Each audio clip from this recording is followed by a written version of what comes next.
bougie besties, welcome back to my page, Bougie Binge. And you know what we do over here? We binge, judge, and repeat. And that's what we about to do, get into Baddies USA episode 16. What's up? Let's get into it. So y'all know how this goes. We are picking back up from the last episode, and it finished off with Diamond and Tavii maybe fighting. And yeah, even in the previews, Tavii was getting that. She was getting Diamond, and now that the next episode is out and we see the full fight, yeah, Diamond got her ass whooped. It wasn't like she didn't get whooped, you know, she didn't get on the ground like that, but Tavii was definitely getting her with those uppercuts and just banging all on her head, just mat, all on Diamond's head. And, you know, in the beginning, like the first couple of seconds, they was, you know, doing the tango. They was doing the tango, trying to see who's going to hit who first, but Tavii finally got that, and yeah, she definitely got Diamond. Diamond got that, Tavii got that all the way, my bad. And now that all the fighting is done, Rolly wants to congratulate Diamond for winning Most Valuable Baddie, MVP. And, you know, I, for one, don't think, you know, Diamond actually deserved it. I think she meant for an MVP for Baddies Africa. But even then, I don't think Diamond deserved it. I really think it should have went to Co-Killer, in my opinion. But Diamond got that.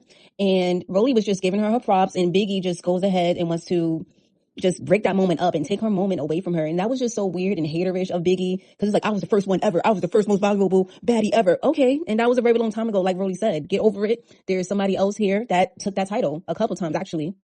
Now, after DTV's fights are done, Rolly gives her speech for Diamond, and the next scene, it shows a black truck is pulling up, and I'm like, oh, well, who coming out there? And I see these sneakers. I'm like, oh, you know what? I like those sneakers. I want those sneakers, actually. Suki, what are they? I want them. I'm going to get them just because of you. Because you put belt to ass on Gretchen. Yes, Suki Hana came out that black truck looking like a damn ninja. She looking like the Black Power Ranger out this hoe, and she went out there. She went in the backyard. Gretch saw her off rip. She knew it was up. I like that about Gretch. Not going to lie. Gretch, I still don't like that hoe. But when it's up, it's up. It is up, and I like that. Not that old talking, Biggie talking and shit. No, get to it. You got a problem with that hoe? Go get that hoe. So yeah, they had like 2-3 rounds, and Gretch walked out with a lump the size of it looked like a damn unicorn horn on her forehead. That's how big that lump was. Everybody thinks that Suki went over there and was using some weapons, maybe some brass knuckles, you know. Last episode she did mace that girl. So who knows what was underneath those, you know, on her knuckles? Who knows? But as it stands right now, Suki was just using them hands. She put them paws on Gretch. And now Gretch got a bonnet on her head. Who put a bonnet on this white woman's head? Why, y'all just aiding her to culturally appropriating anything that has nothing to do with her. Get that bonnet off, and I don't know, what white women wear on their head to protect it? I don't know, put a damn pillowcase on her or something. But not no damn bonnet. So Gretch is being consoled by all of the girls, big legs. Scotty goes over there, is hugging her. I'm like, girl, y'all are something else. I understand the damage that was done, and hopefully Suki did not use anything on her. But if it was a fair fight, y'all doing too much yet again for this girl that don't respect y'all. And I hate that for the baddies. I really hate that for them. But it's baddies at the end of the day. They're not that bright to begin with. So, you know, we can't put too much responsibility of the culture on them, because honestly, they're the worst parts of the black culture. You know, the black women that are on there, they're the worst parts of our culture. Let's keep it a being. Let's keep it for real, 100, okay? But yeah, y'all, it looks like Gretch is out for this season. She's done with Baddies USA. So is Suki. They both said their goodbyes. They, you know, did their outro scenes, showed their best moments and all that. But yeah, Suki Hana and Big Gretch, they're going for Baddies USA Chapter 1. Let's see what happens on Chapter 2, though. See, and here goes Big Legs. Oh, I don't like that. Why would she not give Big Gretch the fair one? She yet to have a fair fight with Big Gretch. Why is Suki like that? And then she's gonna go walk away. Now she's off the show. That's weak. Shut up. How about, who cares? I don't agree with the weapons use, but Suki got her. Who gives a damn? Next. And Big Legs, don't let me find out that you're trying to get a storyline off of Suki, because that girl is what, 4'10", maybe 5 foot even, and you about 5'10". Yeah, no, that's not fair at all. She didn't, you know what? Yeah, she did mace you. You did get maced a little bit, but still, that's not a fair fight. And you over here yelling about, oh, Big Gretch needs a fair fight. Well, if you put your hands on Suki, that's not a fair fight. So Sapphire says she's gonna take her fades. So fight your other equal tall sister, okay? Don't put your hands on Suki.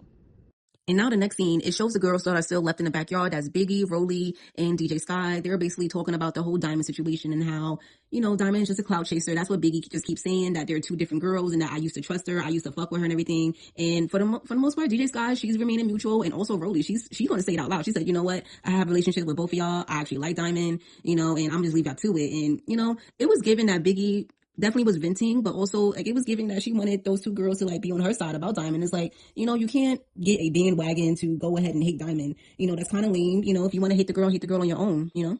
Okay, y'all, so it's the next day and the ladies are still in the house, and it shows Scotty and Rolly are talking in a room and they're going over the night before. And, you know, there's a lot that happened. There's a few fights, a lot of fights actually. And, you know, they're just discussing what happened. And Rolly gets to saying that she thinks Biggie is jealous of Diamond, and honestly, I don't see that either. Yeah, Scotty, she clocked it too, in my opinion. I don't think Biggie is jealous of Diamond. I just think Biggie is extremely emotional, and when she feels like she's been betrayed, like, she really takes that extremely personal. I think that's what's going on, is that she just feels betrayed, and Biggie's the type to just take it there all the time, want to talk about everything, and just, she takes it extremely personal, that kind of betrayal to her. But it sounds like Scotty has a plan for the ladies that are there. They're going to go in the backyard. They're going to do some exercises, you know, because Scotty is still certified as a personal trainer. So, you know, she is Scotty with the body, the natural body. So she's, you know, she's in the mood to get these girls into shape because even though she's pregnant, she's still trying to keep that body all together. I hear that. Clock it. So Scotty is not working the ladies out just yet because there are two different scenes going on, and that's a scene with baddies such as Jayla, DJ Sky, DJ Airy, Dolly, and Big Lex. They're at a table talking about the night before, and then outside on like the balcony, I think it's Summer, it's Big GRETCH, Fauna, Coquilla, and Smiley. They're talking about, you know, what happened to Big GRETCH. But look at Captain or Officer Save-A-Ho, Officer Save-A-Ho, Fauna. Oh, that should never happen to you. She went too far. Shut up. You're a whole black woman. Why are you? It's that cop in her. It's that cop coming out of her. Like, even though she a baddie and she just doing all this stupid shit her damn self, it's still the cop in her that wants to be righteous for everybody, even if one person might be wrong, and you should definitely pick a side over here. You should pick the black woman's side. Oh, I still don't fuck with it. Shut up. No, I don't think she should have been jumped. No, she shouldn't have been mazed. And if she did use a weapon last night, then that's crazy too. But all the fights that Big Rich have been in, I don't give a damn about them. I don't give a damn. Okay, yeah, the scenes are just going back and forth between the two different groups of girls about what happened the night before with GRETCH. Then it goes back to where Gretchen is and the girls, and now Summer is talking about, oh, I'm not worried about Dolly coming back because, you know, she did leave for a couple of days. Dolly left, but now she's back on the show to finish out Baddies USA. And, you know, Summer says she's not worried about it. She did what she did. They did what they did. It's all good, and they just not gonna be friends no more. And, you know, she again tried to deny that she brought people out to attack those girls. And Fauna clocks it like, you did say that you got something for them when y'all get to Detroit. When y'all get to the D, you did say that. And, you know, Summer didn't deny it, but she had a little sly smirk on her face, like, girl, just because nothing happened, like they didn't get touched, does not mean that you just didn't plan that, because there's literally proof on the internet that you plan to get them jumped. Like, that's enough for me to put my hands on you too. No shade. Okay, so I thought earlier she was leaving. Well, last night she was gonna leave, but Big Rich is actually leaving now. There's, you know, that message across the screen, all in black and white letters, whatever. Oh, Big Rich decided to go after breakfast. Okay, ho, go ahead home. And she says in her go away message that, you know, she's gonna see girls at reunion, and I guess so. Who knows if Suki even gonna be at the reunion? Let's see. You're gonna probably have to fight Sapphire. The next scene, it shows the girls are in the backyard and Scotty is starting her workout session with them. It's only a couple of girls right now. It's Janelle, Lex, and Scotty, and it's some other girls. Rolly, she kind of joins in and she keeps on complaining. She don't got no balance. She's smoking. Like, girl, just lay down on that table. That surgery table. We know you don't like to work out. Just lay down. Go ahead and smoke your blunt somewhere else, okay? Because you over there wasting mat space with your lazy ass. But I definitely agree with Janelle that this is exactly what the girls needed. They needed quality time with each other that does not involve arguing or drinking or fighting. Like, this is exactly what we be, you know, requesting for as viewers, that it's not just about the fighting and just going back and forth. It's just, it becomes really redundant. It becomes just not as TV. And no shade, not as TV. I like not as TV, but if it's just going to be constant fighting, then take that shit over there and, you know, get paid a quarter of the less money than you do on Zeus. No shade. Moving on to the next scene, Anna is back, y'all. Not gonna lie, I wasn't really missing Anna. And not that, you know, I don't like her or anything like that. It's just, I didn't notice that she wasn't around because there's just been so much other things going on. But yeah, Anna is back and she's on the couch with Biggie, Mariah, and Tasiki, her, you know, her actual friends on the show. And they're just catching her up on everything. And Anna is gagged. She's gagged by the fights that's happened between Summer, Lex, and Dolly. She's gagged that they was over there eating coochie. She's just like, oh my God, I can't believe all this happened while I was gone. And to be clear, Anna did say that she was gone because there was a death in her family, but you know, she wants to come back and finish the show. That's good on Anna. And I'm not gonna lie, I'm kind of feeling this confessional look. You know what it reminds me of? It's like futuristic. It's giving TLC, No Scrubs. It's giving Busta Rhymes and Janet Jackson. What's it gonna be? That vibe. Like, you know, like, y'all know what I'm talking about.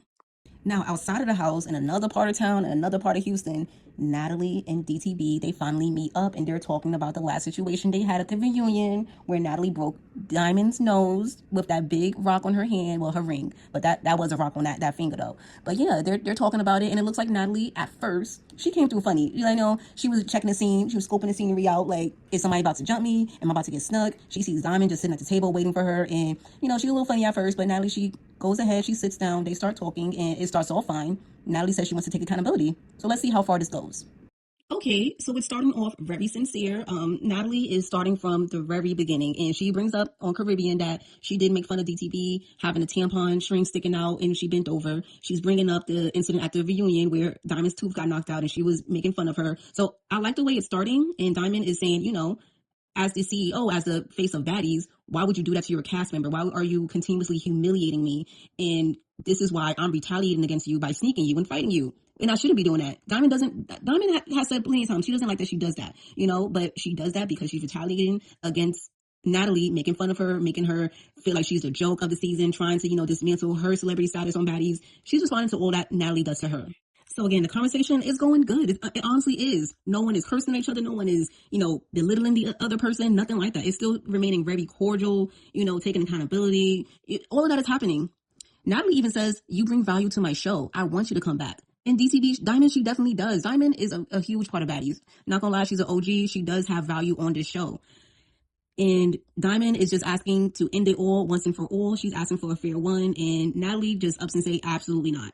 Matter of fact, no. She says we can do like a boxing exhibition, you know, like what happened between Tommy and Natalie and I think London. Yeah, she's like, you know, we can do this, Diamond and Natalie in Italy, Rome. I think that's the same place, my bad. Italy, Germany, whatever other country in Europe that gonna do this, host a show. She says they can do something like that and make money off of it. Diamond, in her face, you can already see it. She's not with it. She wants it right now. She wants her fair one right now. She doesn't want to hear about no, oh, let's set the fight, let's make a date, let's train and all that. She doesn't give a damn about none of that. You can see it on Diamond's face. She wants that right now, and they both get up because, you know, she's like, let's go have a drink. Or Natalie, she's like, go have a drink with the baddies, you know, enjoy yourself. I guess she's staying for the rest of the season. I don't think so though, but yeah, as they are getting up, Diamond is through. She throws her bag over at Natalie, and that is where the episode ends and the preview starts. And in the previews, again, the next episode is going to be crazy. First of all, it looks like they're all at a venue now. Natalie actually shows up. This is maybe second or third time she's appeared with all the baddies all at once. And, you know, she's getting confronted by a few people. And one of those people is Fauna. And actually, Fauna and Tavii, they get into it because Fauna is tired of Tavii, you know, deriding Natalie. And she definitely is. Tavii knows what she's doing. She's staying as close as possible to Natalie. And that's going to guarantee her a spot on the show. And, you know, Tavii is desperate to stay on baddies, to stay on everybody's good side. She's trying to find her a clique. But based on what's happening next episode, she's definitely out for good of the co-killer Fauna and K-Rican trio. So she's out. She never really was in. It was like they were tolerating her for Fauna, and now that they got into it, yeah, it's clipped for Tavii. I don't know where she's gonna go, but she's gonna be going to win somewhere else, y'all. And also, this is the episode where Biggie gets attacked by the girl in Houston. Her name is Ciroc, and this was actually one of Tommy's quote-unquote friends, because they were never friends. They actually aren't even cool no more. Long story short, this was all happening on live a couple months ago last year. And Tommy just met that girl that weekend or that week, whatever like that. Tommy don't know that girl, Ciroc. Ciroc is known in Houston or Texas, period, for fighting. You know, she really gets in there. And she was looking for a spot on Baddies. That's exactly what she said on live. And she goes ahead and she sneaks Biggie. Then after that, you see that Tommy, she doesn't want to get into it with Co-Killer because Co-Killer got beef with Tommy. And Tommy's like, oh, no names in my scenes. Like, girl, I understand Tommy is reality TV royalty, so to speak. You know, she's been on Baddies, she's been on Love and Hip Hop, but let's not act like you're really a celebrity, Tommy. Like, you're, what is it, like C or D list celebrity. I don't like when these girls get to feeling themselves. But okay, y'all, that is the end of my review. Tell me what you guys think. And as always, we binge, judge, and repeat here at Bougie Binge with my bougie besties. I love y'all so much. Like, comment, and subscribe. Bye.